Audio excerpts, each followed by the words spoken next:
বন্যার সবশেষ অবস্থা ও ভবিষ্যৎ সম্পর্কে যা জানা গেল। ভারী বৃষ্টি এবং উজান থেকে নেমে আসা ঢলে দেশের 8টি জেলা বন্যা কবলিত হয়েছে। জেলাগুলি হচ্ছে ফেনী, কুমিল্লা, চট্টগ্রাম, খাগড়াছড়ি, নোয়াখালী, মৌলভীবাজার, হবিগঞ্জ ও ব্রাহ্মণবাড়িয়া। বৃহস্পতিবার 22 আগস্ট বন্যার সবশেষ পরিস্থিতি সম্পর্কে ব্রিফিংয়ে বেশ কিছু তথ্য তুলে ধরেছেন দুর্যোগ ব্যবস্থাপনা ও ত্রাণ উপদেষ্টা ফারুক ই আজম। তিনি বন্যায় দেশের 8 জেলায় এখন পর্যন্ত অন্তত 29,04,964 জন ক্ষতিগ্রস্ত হয়েছে। এছাড়া ফেনী ও ব্রাহ্মণবাড়িয়াতে পানিতে ডুবে 2 জন মারা গেছেন।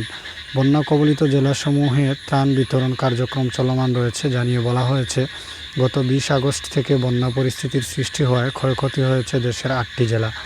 এসব জেলার 50টি উপজেলা বন্যা প্লাবিত এবং ক্ষতিগ্রস্ত ইউনিয়ন 357টি।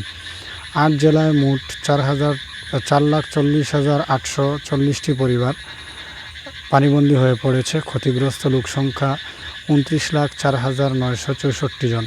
পানিবন্দী ও ক্ষতিগ্রস্ত লোকদের আশ্রয় প্রদানের জন্য মোট 1,534টি আশ্রয়কেন্দ্র খোলা হয়েছে।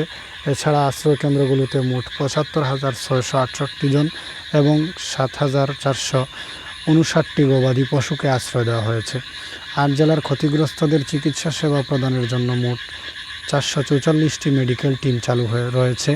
এছাড়া বন্যায় ক্ষতিগ্রস্তদের মাঝে ত্রাণ বিতরণের জন্য দুর্যোগ ব্যবস্থাপনা ও ত্রাণ মন্ত্রণালয় হতে বরাদ্দকৃত ত্রাণ সামগ্রীর বিবরণে বলা হয়েছে, মোট বরাদ্দ 1,82,00,000 টাকা।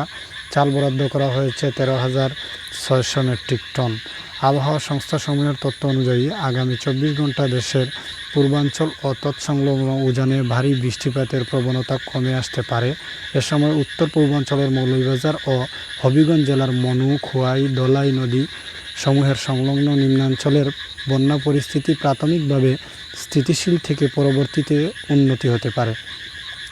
এছাড়া 24 ঘন্টায় দেশের দক্ষিণ পূর্বাঞ্চল ও তৎসংলগ্ন উজানে ভারী বৃষ্টিপাতের প্রবণতা কমে আসতে পারে বলেও জানানো হয়েছে।